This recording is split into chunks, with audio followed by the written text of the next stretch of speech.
January 27, 1986. The night before launch. Inside a conference room lit by fluorescent lights and exhaustion, engineers at Morton Thiokol were trying to stop a launch they believed could kill 7 people. Outside the building, America was sleeping.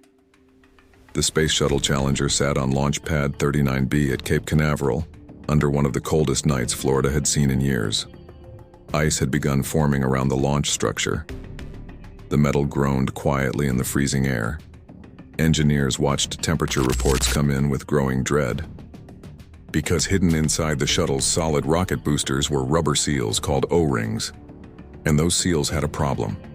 A problem that had appeared before. A problem engineers had warned about for years. A problem NASA kept accepting because nothing catastrophic had happened yet. But this time the temperature was expected to drop below freezing, and the engineers knew the cold changed everything. One engineer would later describe the feeling in the room that night as watching a disaster approach in slow motion, while nobody with authority wanted to stop it. Because Challenger was not destroyed by one explosion. It was destroyed by normalization, by pressure, by schedule obsession, by a tiny crack in a system that had been cracking for years. And on the morning of January 28, 1986, the entire world watched the consequences live on television. At 11:38 a.m. Eastern Time, Challenger lifted off from Kennedy Space Center, carrying 7 astronauts, including schoolteacher Krista McAuliffe, who had become the first civilian selected for NASA's Teacher in Space program. Millions of American students were watching from classrooms across the country. Teachers rolled televisions into schoolrooms. Children sat on cafeteria floors.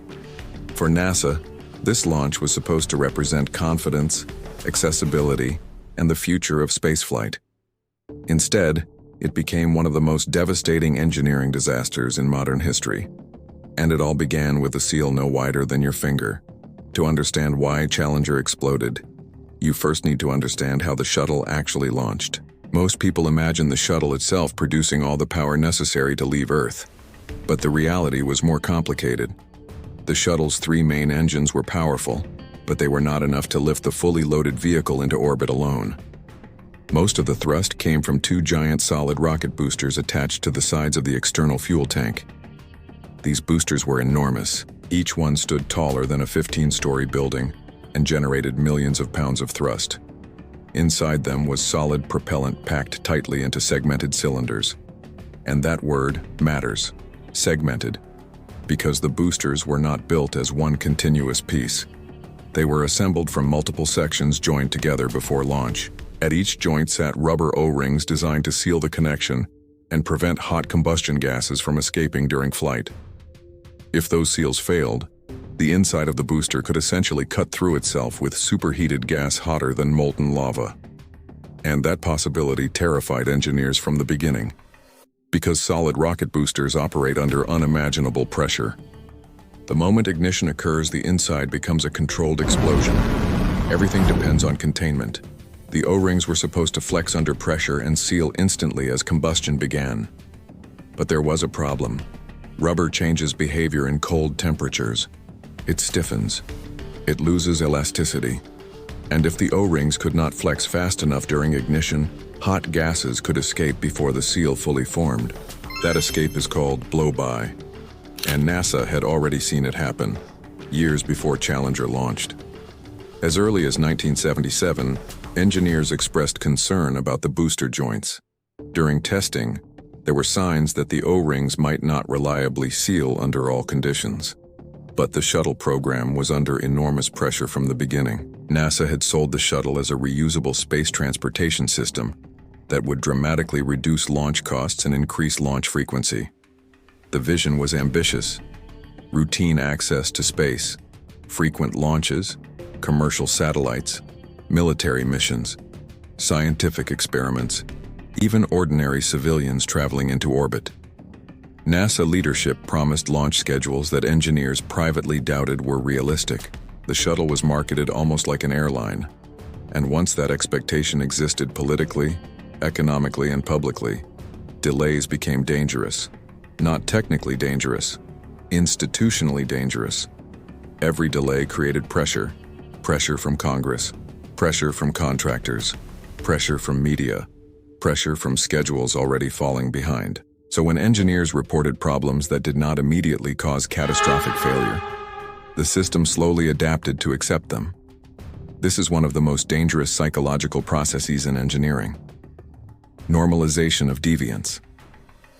When a system behaves outside its intended safety limits but nothing catastrophic happens, organizations slowly begin treating the abnormal behavior as acceptable, not because anyone believes it is truly safe, but because the disaster has not happened yet.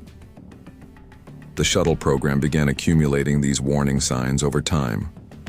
One launch showed minor O-ring erosion. Another showed more. Then soot appeared past the primary seal, evidence that hot gas had already partially breached the system. Each event should have been terrifying. Instead, because the shuttle survived, the events gradually became categorized as acceptable risk. Engineers at Morton Thiokol became increasingly alarmed, especially Roger Boisjoli. Boisjoli was not a dramatic man. He was not trying to become famous. He was a serious engineer deeply concerned about the behavior he was seeing in the booster joints. Again and again, he warned that the O-rings could fail catastrophically under the wrong conditions, especially cold weather. He wrote memos, attended meetings, presented evidence, raised alarms, and for years the concerns remained unresolved. NASA management repeatedly accepted launch risk because the shuttle continued flying. But every successful launch with damaged O-rings created a dangerous illusion, the illusion that the system was more reliable than it actually was. And then came January 1986. Temperatures at Cape Canaveral began dropping lower than any previous shuttle launch conditions. Engineers immediately became concerned. The forecast for launch morning predicted temperatures far below anything the O-rings had previously experienced during flight. Some sections of the launch pad were already covered in ice. Icicles hung from structures around Challenger. The concern inside Morton Thiokol intensified rapidly. On the evening before launch, a teleconference began between engineers and NASA officials. What happened during that meeting would later become one of the most infamous management failures in engineering history. The engineers argued strongly against launching. Data showed O-ring performance worsened as temperatures dropped. There was no evidence the seals would function safely in the extreme cold expected the next morning. And this is important. The engineers were not saying the shuttle might fail someday. They were saying conditions now existed that could produce catastrophic failure immediately. One engineer reportedly said he believed launching would lead to disaster. Another begged management to reconsider. Charts were presented, historical erosion data reviewed, temperature comparisons discussed. And NASA managers pushed back aggressively. They asked for proof the shuttle would fail, not proof it was unsafe. Proof it would fail. That difference matters enormously, because engineering safety does not work by proving disaster is guaranteed. It works by demonstrating acceptable certainty that disaster will not occur. But psychologically, once organizations become schedule-driven, the burden shifts. Instead of proving safety, engineers are forced to prove catastrophe, and catastrophe is much harder to prove before it happens. The discussion grew tense. NASA leadership worried about another launch delay. The shuttle schedule was already severely behind. Media attention around the teacher and space mission had increased pressure dramatically. The country was watching. Schools were preparing live broadcasts. Delays had political consequences. Eventually, Morton Thiokol management asked NASA for an offline discussion. The engineers expected support. Instead, something devastating happened. Management reversed the recommendation. After internal discussions, Morton Thiokol executives approved the launch despite their engineers' objections. Roger Boisjoli later described the moment as feeling physically sick. The engineers had lost, and the launch was now moving forward. The next morning, January 28th, temperatures at the launch site remained dangerously cold. Some measurements near the launch structure were as low as 18 degrees Fahrenheit, far below previous launch conditions. Ice crews inspected the pad for frozen structures. Photographs taken that morning showed heavy ice accumulation around Challenger, but the countdown continued. At 11:38 a.m., the boosters ignited, and immediately, something went wrong. Cameras later revealed small puffs of black smoke emerging from the right solid rocket booster near the aft field joint. The exact location engineers had feared most. The cold O-rings had failed to seal properly during ignition. For a brief moment, superheated combustion gases escaped through the joint. But then something strange happened. The leak appeared to stop. Partially, molten aluminum oxide from the booster exhaust temporarily sealed the opening. A fragile plug formed inside the damaged joint, and for several seconds, Challenger continued climbing. From the outside, everything looked normal. The shuttle arced upward into the blue Florida sky. The crew proceeded through ascent procedures. Mission Control monitored systems calmly. Millions of viewers watched what appeared to be another successful launch. But inside the booster joint, the temporary seal was unstable. As Challenger climbed higher, aerodynamic forces increased dramatically. Around 58 seconds after liftoff, the shuttle encountered strong wind shear.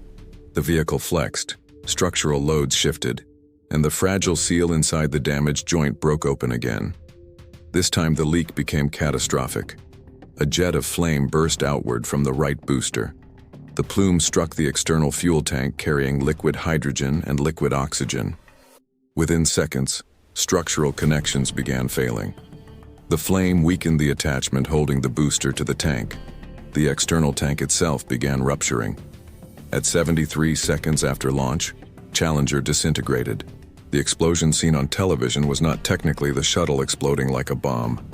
It was the rapid structural breakup of the vehicle as aerodynamic forces tore it apart after the fuel tank failed. The massive white cloud spread across the sky. Booster fragments spiraled outward. The crew cabin continued upward briefly before falling toward the Atlantic Ocean. Inside classrooms across America, children stared silently at televisions. Teachers froze. Parents watching at home struggled to understand what they had just seen. Mission Control itself initially seemed confused, because nobody expected the shuttle to fail this way. Then came the words that entered history. Flight controllers here looking very carefully at the situation. Obviously a major malfunction. But the reality was worse than a malfunction. This was the collapse of a culture. The destruction of Challenger exposed something terrifying about large organizations. Disasters rarely emerge from one mistake. They emerge from systems slowly teaching themselves to ignore warning signs. The investigation that followed became one of the most important engineering inquiries ever conducted. The Rogers Commission uncovered extensive evidence showing NASA and contractor officials knew about O-ring concerns long before Challenger launched. Documents revealed repeated warnings. Prior flights showed erosion and blow-by. Internal communications demonstrated ongoing fear among engineers. Most devastatingly, the Commission discovered the launch decision process itself had become distorted by schedule pressure and institutional optimism. Richard Feynman, the famous physicist serving on the Commission, became one of its most important voices. Feynman recognized the core issue immediately. NASA management had developed a fantasy version of shuttle reliability disconnected from engineering reality. Publicly, NASA presented the shuttle as extremely safe. Internally, engineers understood the risks were far greater. Feynman later wrote one of the most devastating conclusions in engineering history.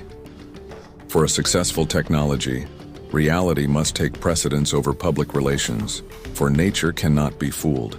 That sentence became the defining lesson of Challenger, because nature does not negotiate. Rubber either seals or it does not. Temperature either affects material properties or it does not. Physics does not care about schedules, budgets, media events, or political pressure. And one of the most haunting parts of the Challenger story is how preventable it was. The engineers were right. The data existed. The warnings existed. The fear existed. The disaster happened anyway. Because somewhere inside the system, launch schedule became psychologically more important than uncertainty. This pattern appears again and again throughout engineering history. Chernobyl, Titanic, Columbia, Deepwater Horizon. Organizations drift slowly into danger through repeated acceptance of abnormal conditions. Each successful near-miss reinforces confidence. Each ignored warning weakens caution. until eventually the system reaches a condition where failure becomes inevitable. Challenger became one of the clearest examples ever recorded, and the consequences extended far beyond NASA. Public trust shattered. The shuttle program paused for nearly 3 years. Design changes were made to the booster joints. Safety procedures were restructured. Management systems were reevaluated, but the deeper scar was cultural. Because Challenger forced engineers across every industry to confront a terrifying question. How many warning signs are organizations ignoring right now simply because catastrophe has not happened yet? That question still matters. Modern engineering systems are vastly more complex than the shuttle program ever was. Aircraft, nuclear plants, AI systems, infrastructure, satellites, transportation networks, all depend on organizations correctly interpreting risk before disaster occurs. And humans are remarkably bad at doing this consistently, especially under pressure, especially when deadlines matter, especially when previous failures did not produce catastrophe. The Challenger disaster remains terrifying because it feels psychologically familiar. Everyone has seen versions of this process: small compromises, temporary exceptions, warning signs rationalized away, people saying, "It worked last time," until eventually the abnormal becomes normal, and nobody fully realizes how dangerous the situation has become. What destroyed Challenger was not just a failed seal. It was accumulated confidence in surviving previous warnings. That is what made the disaster inevitable.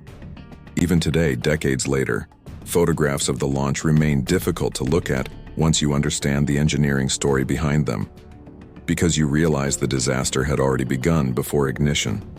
The failure existed the moment the launch decision was approved. Everything after that was simply physics unfolding. And perhaps the most heartbreaking part of the entire story is this: the engineers who warned about the danger were not ignored because nobody heard them. They were ignored because people did hear them and launched anyway. That distinction matters because it transforms Challenger from an accident into a decision shaped by pressure, optimism, institutional momentum, and a dangerous belief that previous survival guaranteed future safety. But engineering does not reward optimism. It rewards respect for reality. And on the cold morning of January 28, 1986, reality finally forced itself through a tiny crack in a rubber seal. 73 seconds later, 7 people were dead, and the entire world understood what happens when warnings become background noise. The tragedy of Challenger did not begin at launch. It began years earlier, one ignored warning at a time,